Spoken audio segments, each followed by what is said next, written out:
नमस्कार, मैं हूं दीपक भंडारी और आप देख रहे हैं D4U न्यूज। चर्चा करेंगे दिन भर की बड़ी खबरों पर। प्रधानमंत्री नरेंद्र मोदी ने पंजाब को एक बड़ा तोहफा दिया है। मोहाली के मुल्लांपुर में भाभा कैंसर हॉस्पिटल और रिसर्च सेंटर का उद्घाटन प्रधानमंत्री की ओर से किया गया है। इस दौरान उनके साथ पंजाब के मुख्यमंत्री भगवंत मान भी मौजूद थे। प्रधानमंत्री ने कहा कि कैंसर पीड़ितों का दर्द मैं समझ सकता हूं, लेकिन कैंसर का इलाज संभव है। इससे डरने की नहीं बल्कि लड़ने की जरूरत है। इस लड़ाई में जो भी मदद चाहिए होगी वह केंद्र सरकार की ओर से उपलब्ध करवाई जाएगी। इसी साल 5 जनवरी को फिरोजपुर में हुई सुरक्षा चूक के बाद प्रधानमंत्री नरेंद्र मोदी का यह पहला पंजाब दौरा था। उस समय पंजाब में पूर्व मुख्यमंत्री चरणजीत सिंह चन्नी की सरकार थी। इस बार प्रधानमंत्री के दौरे को देखते हुए पंजाब सरकार कोई भी खतरा मोल नहीं लेना चाहती थी, इसलिए उनकी सुरक्षा के कड़े प्रबंध किए गए थे। प्रधानमंत्री ने कहा कि हेल्थ सेक्टर में जितना काम पिछले 7-8 सालों में हुआ है उतना पिछले 70 सालों में भी नहीं हुआ। 2014 से पहले 400 से भी कम मेडिकल कॉलेज थे। बीते 8 सालों में 200 से ज्यादा मेडिकल कॉलेज बनाए गए हैं। उन्हें यह भी कहा 6 मोर्चों पर केंद्र रिकॉर्ड निवेश कर रहा है। वहीं मुख्यमंत्री भगवंत मान ने कहा कि 5 जनवरी को हुई सुरक्षा चूक के लिए पीएम को वापस लौटना पड़ा था। उन्हें यह भी कहा कि यह बहुत ही दुख की बात थी। मान ने यह भी कहा कि लगातार फसलों पर हो रहे कीटनाशकों के छिड़काव के कारण पंजाब में कैंसर लगातार बढ़ रहा है। पंजाब में लोग अब कैंसर के नाम से डरने लगे हैं। इलाज इतना महंगा हो गया कि लोग इसे कराने में असमर्थ हैं। मान ने यह भी कहा बॉर्डर स्टेट की वजह से कई दिक्कतें और भी पंजाब में हैं। आज का एक कार्यक्रम भी देश की बेहतर होती स्वास्थ्य सेवाओं का प्रतिबिंब है। होमी भाभा कैंसर अस्पताल और रिसर्च सेंटर से पंजाब, हरियाणा के साथ ही हिमाचल प्रदेश के लोगों को भी लाभ होने वाला है। पंजाब ਜਿਹੜਾ ਉਹ ਕੈਂਸਰ ਨਾਲ ਬਹੁਤ ਪੀੜਿਤ ਹੋ ਚੁੱਕੇ ਆ। ਖਾਸ ਤੌਰ ਤੇ ਮਾਲਵਾ ਦਾ ਇਲਾਕਾ। ਹਰੀ ਕ੍ਰਾਂਤੀ ਜਦੋਂ ਆਈ ਉਹਨੇ ਦੇਸ਼ ਦੇ ਅਨਾਜ ਦੇ ਭੰਡਾਰ ਤਾਂ ਭਰੇ, ਪਰ ਨਾਲ ਜਿਹੜੀਆਂ ਪੈਸਟੀਸਾਈਡ ਰਸਾਇਣਿਕ ਖਾਦਾਂ ਦੀ ਵਰਤੋਂ ਅਤੇ ਹੋਰ ਰੇਹਾਂ ਸਪਰੇਹਾਂ ਨਾਲ ਸਾਨੂੰ ਪਤਾ ਹੀ ਨਹੀਂ ਲੱਗਿਆ ਕਿ ਕਦੋਂ ਅਸੀਂ ਇਸ ਨਾਮੁਰਾਦ ਬਿਮਾਰੀ ਦੀ ਚਪੇਟ ਦੇ ਵਿੱਚ ਆ ਗਏ। पूर्व सरकार में मंत्री रहे कई नेता जेल की सलाखों के पीछे हैं और कईयों को जेल भेजने की तैयारी पंजाब सरकार की ओर से कर ली गई है। अब पंजाब में वित्त मंत्री रह चुके मनप्रीत बादल पर भी गंभीर आरोप लगाए गए हैं। ये आरोप लगाए गए हैं भाजपा नेता और पूर्व विधायक स्वरूप चंद सिंगला की ओर से। स्वरूप चंद सिंगला ने विजिलेंस को पूर्व वित्त मंत्री मनप्रीत सिंह बादल के खिलाफ शिकायत दी है। उन पर यह आरोप लगाए गए हैं कि मनप्रीत सिंह बादल ने वित्त मंत्री रहते हुए अपने ड्राइवर और गनमैनों के नाम पर फर्जी कंपनियां बनाई और सरकारी खजाने को लूटा। देखो 2017 ਦੇ ਵਿੱਚ ਕਾਂਗਰਸ ਦੀ ਗਵਰਨਮੈਂਟ ਬਣੀ, ਇਥੋਂ ਐਮਐਲਏ ਮਨਪ੍ਰੀਤ ਬਣੇ ਔਰ ਵਿੱਤ ਮੰਤਰੀ ਬਣੇ। उस टाइम के उत्ते प्रशासनिक अधिकारियों दी ड्यूटियां मनप्रीत बादल के सहयोगियों ने, उहदे नज़दीकियां ने आपदे हत्थ च लईआं। प्रशासन अधिकारियों को काम करन तो रोकिया तो बहुत वड्डी करप्शन बठिंडे जिले दे विच हुई। और जिहड़े अज ही नहीं, अजे हर हफ्ते इस तरह दी कंप्लेंटां ਜਿਹੜੀਆਂ ਆਉਣੀਆਂ ਕਿ ਬਹੁਤ ਵੱਡੇ ਮਸਲੇ ਬਠਿੰਡਾ ਦੇ ਵਿੱਚ ਜਿਹੜੇ ਹੈਗੇ ਲੋਕ ਬਹੁਤ ਭੋਗੀ ਨੇ। ਅੱਜ ਦੀ ਕੰਪਲੇਂਟ ਸਾਡੀ ਜਿਹੜੀ ਹੈਗੀ ਹੈ ਉਹ ਅਨਾਜ ਦੀ ਢੋਆ ਢੁਆਈ ਜਿਹੜੀ ਹੁੰਦੀ ਹੈ ਮੰਡੀਆਂ ਦੇ ਜੋ ਕੰਟਰੈਕਟ ਦਿੰਦੀ ਹੈ ਫੂਡ ਸਪਲਾਈ ਮਹਿਕਮਾ, ਉਹ ਮਨਪ੍ਰੀਤ ਸਿੰਘ ਬਾਦਲ ਨੇ ਜੈਜੀਤ ਜੋਲ ਦੇ ਡਰਾਈਵਰ, ਆਪਦੇ ਸਾਲੇ ਦੇ ਡਰਾਈਵਰ ਜਗਜੀਤ ਸਿੰਘ ਜੀਤਾ ਦੇ ਨਾਂ ਤੇ जेबी कंट्रैक्टर, पीर एंटरप्राइजेज, गुरु एंटरप्राइजेज, इस तरह दी फर्मां बोगस फर्मां तैयार करके ते उहनूं जगजीत सिंह जीते नूं ਉਹਦਾ ਪ੍ਰੋਪਰਾਈਟਰ ਬਣਾ ਕੇ ਜਿਹੜੀਆਂ ਮਹਿਕਮੇ ਨਾਲ ਜਿਹੜੇ ਲੋਕਾਂ ਨੂੰ ਕੰਮ ਕਰਨ ਤੋਂ ਰੋਕਿਆ ਗਿਆ ਔਰ ਜਿਹੜੀ ਟੈਂਡਰ ਹੋਏ, ਟੈਂਡਰ ਕਰਨ ਦੇ ਵਿੱਚ ਘਪਲੇਬਾਜ਼ੀ ਮਹਿਕਮੇ ਨਾਲ ਮਿਲ ਕੇ ਕੀਤੀ ਤੇ ਉਸ ਤੋਂ ਬਾਅਦ ਢੋਆ ਢੁਆਈ ਦੇ ਵਿੱਚ ਇੱਕ ਬੋਗਸ ਬਿਲਿੰਗ ਕਰਕੇ ਜਿਹੜੇ ਹੈਗਾ महकमे तो पेमेंट कढ़वाई गई जिदे। अब ये आरोपों में कितनी सच्चाई है ये तो सिंगला ही जानते हैं, या फिर विजिलेंस की ओर से जब ये पूरा मामला साफ किया जाएगा तभी सच्चाई का पता चल पाएगा। लेकिन एक विधायक आरोप लगा रहा है, इसलिए ये मामला बेहद संगीन है। सिंगला का यह कहना है कि 2017 से 2022 तक कांग्रेस के दौरान पूर्व वित्त मंत्री ने गेहूं और धान की लिफ्टिंग के लिए फर्जी कंपनियां बनाकर घोटाला किया। आपको यह बता दें कि इस समय पूर्व कैबिनेट मंत्री जो फूड एंड सप्लाई विभाग के थे, भारत भूषण आशु, वह भी टेंडरिंग घोटाले में विजिलेंस की गिरफ्त में है। उन पर आरोप है कि उन्होंने 2000 करोड़ रुपए का घोटाला किया है। अब सच्चाई क्या है ये तो जांच के बाद ही सामने आएगा। उन पर यह आरोप था कि जिस अनाज की ढुलाई मंडियों से ट्रकों में की जानी थी गोदामों तक, वह अनाज की ढुलाई कर ली गई दोपहिया वाहनों में। ठीक उसी तरह के आरोप अब सिंगला की ओर से भी पूर्व वित्त मंत्री मनप्रीत सिंह बादल पर लगाए गए हैं और यह कहा गया है कि फर्जी कंपनियां बनाकर मनप्रीत सिंह बादल ने गेहूं और धान की लिफ्टिंग करवाई और इसमें करोड़ों रुपए का घोटाला किया। सिंगला ने मुख्यमंत्री भगवंत मान से अपील की है कि भ्रष्टाचार के मामले में मनप्रीत सिंह बादल पर भी कार्रवाई की जाए। सिंगला ने यह भी कहा कि कांग्रेस सरकार में वित्त मंत्री मनप्रीत सिंह बादल ने जेबी कॉन्ट्रैक्टर, जिस पर सेल टैक्स का नंबर भी था, नामक कंपनी के नाम पर टेंडर लिए थे। इस कंपनी का प्रोप्राइटर वित्त मंत्री के रिश्तेदार के ड्राइवर को बनाया गया था। पूर्व वित्त मंत्री के बेटे और उसके गनमैन ने सरकारी नियमों की अनदेखी कर फूड एंड सप्लाई विभाग के अधिकारियों और कुछ उच्च अधिकारियों की मिलीभगत से गरीबों और ट्रक चालकों के अधिकार को छीन लिया। ट्रकों के फर्जी नंबर शो करके फूड एंड सप्लाई विभाग से मोटी रकम वसूल की गई। सिंगला का यह भी आरोप है कि मनप्रीत सिंह बादल के खिलाफ उन्होंने कांग्रेस शासनकाल के दौरान भी तत्कालीन मुख्यमंत्री को शिकायत भेजी थी, लेकिन कोई कार्रवाई नहीं हुई। सिंगला के आरोपों पर पूर्व वित्त मंत्री मनप्रीत सिंह बादल के रिश्तेदार और कांग्रेस नेता जौहल का यह कहना है कि वह तमाम आरोपों का जवाब तो देंगे, लेकिन फिलहाल अभी तक ना तो उनकी ओर से कोई जवाब आया है और ना ही मनप्रीत सिंह बादल की ओर से इस पर कोई सफाई दी गई है।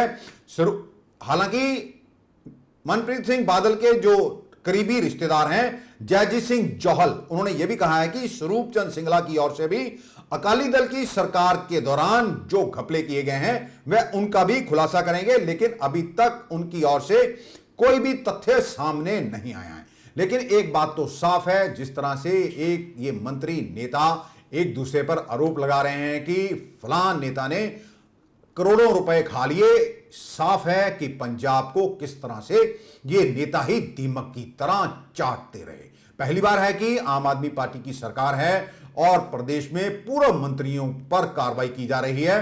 कांग्रेसियों के हलक सूखे हुए हैं। अमरिंदर सिंह राजा वड़िंग, जो कि कांग्रेस के प्रदेश अध्यक्ष हैं, उन पर भी ट्रांसपोर्ट मंत्री रहते हुए घपला करने के आरोप लग चुके हैं। तृप्त राजेंद्र सिंह बाजवा पर भी आरोप लग चुके हैं और ओम प्रकाश सोनी पर भी आरोप लग चुके हैं। उनके अलावा और कई ऐसे मंत्री हैं जिन्हें अपनी फिक्र पड़ गई है। क्या आने वाले दिनों में तमाम मंत्रियों को एक एक करके जेल में भेज दिया जाएगा या फिर उनसे जो उन्होंने सरकार को नुकसान पहुंचाया है उनसे वह भरपाई भी की जाएगी। विजिलेंस की ओर से भारत भूषण आशु को रिमांड पर लेकर उनसे पूछताछ की जा रही है और कांग्रेसियों ने विजिलेंस के दफ्तर के बाहर पहरा लगा दिया है। सामने पक्के मोर्चे लगा दिए गए हैं ताकि विजिलेंस पर दबाव बनाया जा सके। भारत भूषण आशु पर आरोप है कि ट्रांसपोर्टेशन टेंडर घोटाले में अनाज मंडियों में वाहनों पर नकली नंबर प्लेट लगाकर माल की ढुलाई करते रहे थे। यानी कि वाहन तो होता था मोटरसाइकिल या फिर स्कूटर, उस पर ही अनाज की कई कई सैकड़ों बोरियों की ढुलाई कर दी गई और पैसा वसूल कर लिया गया। अब पूरे प्रदेश में विजिलेंस की ओर से तमाम जो रीजनल ट्रांसपोर्ट अधिकारी हैं या टीटीओ हैं, उनके कार्यालय से रिकॉर्ड मंगवाया जा रहा है कि कौन सी गाड़ियां टेंडरों के लिए पंजीकृत की गई थी और जो नंबर दिए गए थे उनमें से कितने नंबर ट्रकों के थे और कितने नंबर दो पहिया वाहनों के थे। वैसे तो फूड एंड सप्लाई विभाग के ही एक इंस्पेक्टर की ओर से गंभीर आरोप लगाए गए हैं कि उनका यह कहना है कि शिव खन्ना उनका नाम है और इस समय वह तरन तारण जिले में तैनात हैं। उनका कहना है कि यह घोटाला 25,000 करोड़ रुपए से लेकर 30,000 करोड़ रुपए तक का है। उन्होंने पेशकश भी की है कि वह पंजाब सरकार को पूरी मदद देने के लिए तैयार हैं, सहयोग देने के लिए तैयार हैं, क्योंकि वह खुद विभाग में हैं और जानते हैं कि किस तरह अधिकारी और नेता मिलकर माल कमाते हैं और माल को खुर्द बुर्द कर लेते हैं। अब सबसे बड़ा सवाल यह भी है कि भारत भूषण आशु तो पकड़ लिए गए विजिलेंस की ओर से, उनसे पूछताछ भी की जा रही है। ऐसा कहा गया था विजिलेंस की ओर से ठेकेदार तेलूराम और भारत भूषण को आमने सामने बिठाकर पूछताछ की जानी है। वहीं भारत भूषण के पीए रह चुके मीनू पंकज मल्होत्रा के घर पर भी विजिलेंस की ओर से रेड दी गई, लेकिन वह गिरफ्तार नहीं हो पाए, वह फरार बताए जा रहे हैं। अब यह भी अहम सवाल है कि भारत भूषण आशु के सबसे करीबी रहे और सबसे भरोसेमंद, जो कि फूड एंड सप्लाई विभाग में ही डिप्टी डायरेक्टर के तौर पर तैनात थे और उन्हें विभाग की जो विजिलेंस टीम होती है उनका सर्वे सर्वा बनाया गया था, राकेश कुमार सिंगला, जो कि फिलहाल कनाडा में हैं। क्या उन्हें कनाडा से वापस लाकर उनसे पूछताछ की जाएगी या नहीं, इसमें संदेह है कि पंजाब सरकार सिंगला को कनाडा से वापस ला भी सकेगी या नहीं, क्योंकि पहले भी कई गैंगस्टर कनाडा में बैठकर पंजाब में आपराधिक गतिविधियों को अंजाम देते रहे हैं। सिद्धू मूसेवाला की हत्या की साजिश रचने वाला गैंगस्टर गोल्डी ब्राड भी कनाडा में ही है। सरकार अभी तक उन्हें कनाडा से वापस नहीं ला पाई है। हालांकि सरकार का दावा है कि उन्होंने कनाडा सरकार से संपर्क साधा है कि इन गैंगस्टरों को हमारे हवाले कर दिया जाए। आपको बता दें कि फूड एंड सप्लाई विभाग में यह पहला घोटाला नहीं है। पहले जो गरीबों के बांटने के लिए अनाज आता था 2 रुपए प्रति किलो के हिसाब से, उसमें भी भारी घपलेबाजी हुई थी। कई इंस्पेक्टरों को सस्पेंड भी किया गया, लेकिन बाद में उन्हें बहाल किया जाता रहा। पेंडिंग इंक्वायरी पर ही उन्हें बहाल किया जाता रहा, लेकिन कभी किसी से कोई भरपाई नहीं की गई। एक और मामला सामने आया था जंडियाला में। फूड एंड सप्लाई विभाग में ही करोड़ों रुपए का घपला करने वाला एक कारोबारी वीरूमल मुल्खराज का परिवार, जो कि अब कनाडा में है, वह उस पर आरोप लगे थे कि उसने 400 करोड़ रुपए का घोटाला किया और फूड एंड सप्लाई विभाग के अधिकारियों की ओर से इस घोटाला करने में उसकी पूरी मदद की गई। कुछ अधिकारियों को सस्पेंड भी किया गया था कुछ समय के लिए, लेकिन बाद में उन्हें बहाल कर दिया गया। अब सवाल यह है कि करोड़ों रुपए की हेरा करने वाले अधिकारियों को सजा केवल सस्पेंड करना ही है या फिर पैसे की भरपाई भी करनी होती है? कभी कोई नेता या फिर अधिकारी इस तरफ ध्यान क्यों नहीं देते हैं? यदि पैसों की भरपाई होने लगे तो फिर लोग भ्रष्टाचार करने से भी कतराएंगे। अधिकारियों को यह डर सताता रहेगा, यदि वह पकड़े गए तो उनकी संपत्तियां बेचकर उनसे जो सरकार को नुकसान हुआ है उस खजाने की भरपाई की जा सकती है। जंडियाला का भी एक और आरोपी था जिसने इंस्पेक्टर ने गोदामों से 20 करोड़ रुपए का अनाज गायब कर दिया था। वह भी विदेश में भाग चुका है और अभी तक विभाग या सरकार उसे भी पकड़ने में असफल रही है। अब एक सवाल और है, कल जब विजिलेंस की ओर से भारत भूषण आशु को कोर्ट में पेश किया गया तो उनके वकील ने उनके बचाव में यह कहा था जो टेंडर उन्होंने 120% बेसिक प्राइस से ऊपर दिए हैं, पहले ये जो टेंडर दिए जाते थे बेसिक प्राइस से 300% अधिक की कीमत पर अलॉट किए जाते थे, लेकिन उन्होंने मंत्री बनने के बाद इसकी कैपिंग कर दी और 120% तक बढ़ाकर ही इसको जो है ठेकेदारों को दे दिया जाता रहा था। अब सवाल यह है कि क्या पहली सरकारों में भी इसी तरह के घोटाले होते रहे हैं, सरकार को इस पर भी ध्यान देना चाहिए, क्योंकि पंजाब लगातार कर्जदार होता गया और ये नेता और उनके करीबी, उनके चिमचे लगातार मालामाल होते रहे। हमारी पंजाब सरकार से ये गुजारिश है, इस पूरे घटनाक्रम पर, पूरे घपले पर पिछले 20 सालों से लेकर अभी तक इसकी जांच कराने के लिए एक कमीशन बिठा देना चाहिए और इस जांच को टाइम बाउंड करना चाहिए। पहले जो 31,000 करोड़ रुपए का कर्जा पंजाब पर चढ़ा है, वह भी कहा जा रहा है कि मंडियों में होने वाले अनाज की खरीद फरोख्त को लेकर ही यह कर्जा पंजाब पर चढ़ा था। जब प्रदेश में कांग्रेस की सरकार थी तो कांग्रेस की ओर से ही यह आरोप लगाए गए थे कि अकाली दल वाले हमारे ऊपर 31,000 करोड़ रुपए का ताजा कर्जा छोड़ गए हैं। हालांकि बाद में उन्होंने केंद्र से गुहार भी लगाई थी कि इस कर्जे को माफ कर दिया जाए, लेकिन केंद्र में उनकी कोई सुनवाई नहीं हुई। इस घोटाले में पंजाब को जो नुकसान हुआ है, इसके लिए कौन अधिकारी, कौन नेता जिम्मेदार हैं, इनके नाम जनता के सामने आने ही चाहिए, क्योंकि पंजाब को लूट लूट कर इन्होंने कंगाल कर दिया और अपने घर भर लिए, अपने बड़े बड़े महल खड़े कर लिए। सवाल यह है कि नेता अपनी कितनी पुश्तों के लिए कमाई करना चाहते हैं? एक पुश्त, 2 पुश्त या 10 पीढ़ियों के लिए यह कमाई करके जाना चाहते हैं कि उनकी 10 पीढ़ियों को कोई काम ना करना पड़े? और सवाल यह भी लोग पूछने लगे हैं, क्या नेताओं को आने वाली अपनी नस्लों पर भरोसा नहीं कि वह भी कोई काम धंधा कर सकेंगे, या फिर उनके बाप दादाओं की ओर से जो पैसा इकट्ठा किया गया होगा वह उस पर ही गुजर बसर करेंगे? कुल मिलाकर सवाल यह है कि जितना भी पंजाब को नुकसान हुआ है, इसके लिए जो नेता जिम्मेदार हैं या फिर जो अधिकारी जिम्मेदार हैं, इनकी संपत्तियों को बेचकर पंजाब को हुए नुकसान की भरपाई की जानी चाहिए। सेहत विभाग में भी घोटाले होते रहे हैं, लेकिन अभी तक उस पर सरकार ने चुप्पी साध रखी है। पटियाला में अपनी मांगों को लेकर प्रदर्शन करने वाले लाइनमैनों के ऊपर पुलिस की ओर से ज्यादती की गई। ये लोग सरकार के खिलाफ नारेबाजी कर रहे थे, तो पुलिस ने इन्हें खदेड़ने के लिए हल्के बल का भी प्रयोग किया, जिसका इन लोगों की ओर से खासा विरोध किया गया है। इस प्रदर्शन में कई लोगों की पगड़ियां भी उतर गई। प्रदर्शनकारियों का कहना है कि वह तो शांतिपूर्वक सरकार के खिलाफ प्रदर्शन कर रहे थे, लेकिन पुलिस ने उनके साथ नाइंसाफी की है।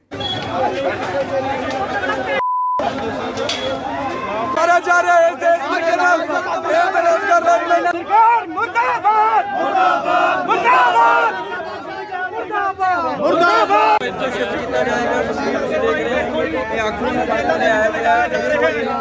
प्रशासन की धक्केबाजी देखो, पग थोड़ी प्लानमैन यूनियन ਦੇ ਮੈਂਬਰ ਹੈ ਜੀ। ਸਾਡੇ ਅਸੀਂ ਅੰਦਰ ਸ਼ਾਂਤਮਈ ਨਾਲ ਬੈਠੇ ਸੀ ਜੀ, ਸਾਨੂੰ ਜ਼ਬਰਦਸਤੀ ਇਹਨਾਂ ਨਾਲ ਕੀ ਨਾਮ ਬਾਈ ਧੱਕਾ ਕਰਿਆ ਜੀ।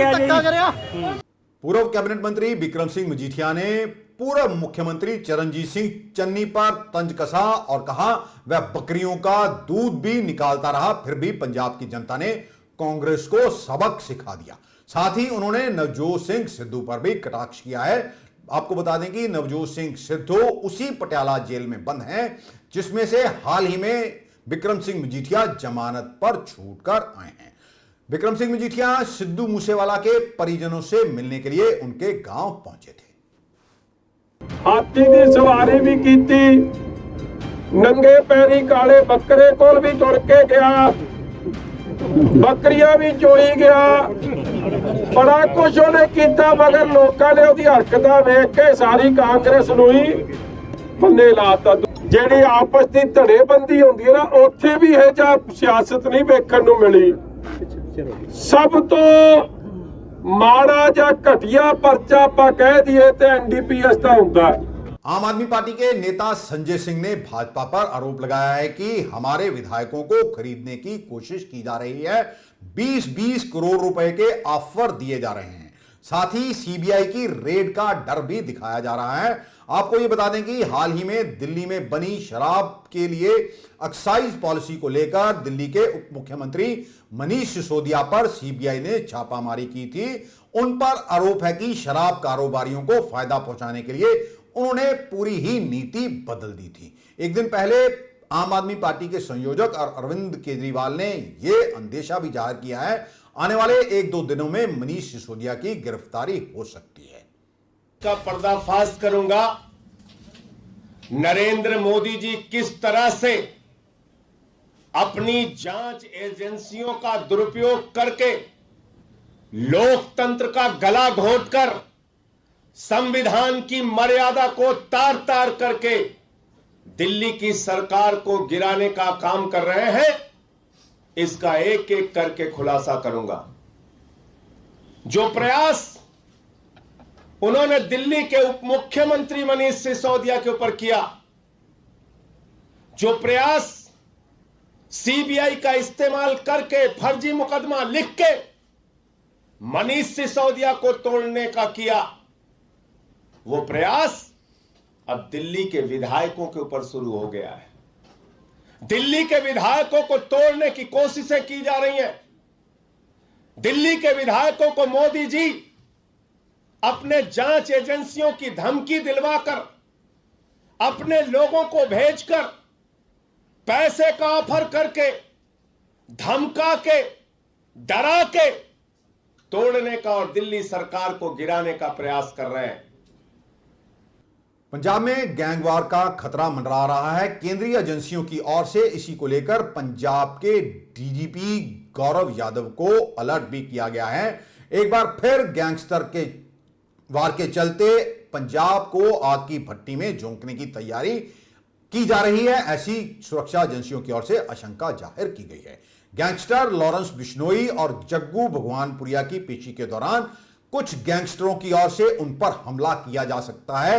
इन दोनों को मारने के लिए शार्प शूटरों का भी सहारा लिया जा सकता है, क्योंकि सिद्धू मूसेवाला के कत्ल के बाद से ही कुछ गैंगस्टरों की ओर से मूसेवाला के कत्ल का बदला लिए जाने की बात कही जा रही थी। तरनतारन में आम आदमी पार्टी के विधायक डॉक्टर कश्मीर सिंह सोहल ने आज एक पुलिस वाले को रिश्वत लेते रंगे हाथों पकड़ लिया। आपको यह बता दें कि डॉक्टर कश्मीर सिंह सोहल ने एक दिन पहले पंजाब पुलिस के अधिकारियों पर आरोप लगाए थे कि वह उनकी बात नहीं सुनते। आपको यह भी बता दें कि कुछ दिन पहले तरनतारन में ही एक व्यक्ति ने सोशल मीडिया पर पोस्ट डाली थी और कहा था कि नशा आज भी शरेआम बिक रहा है।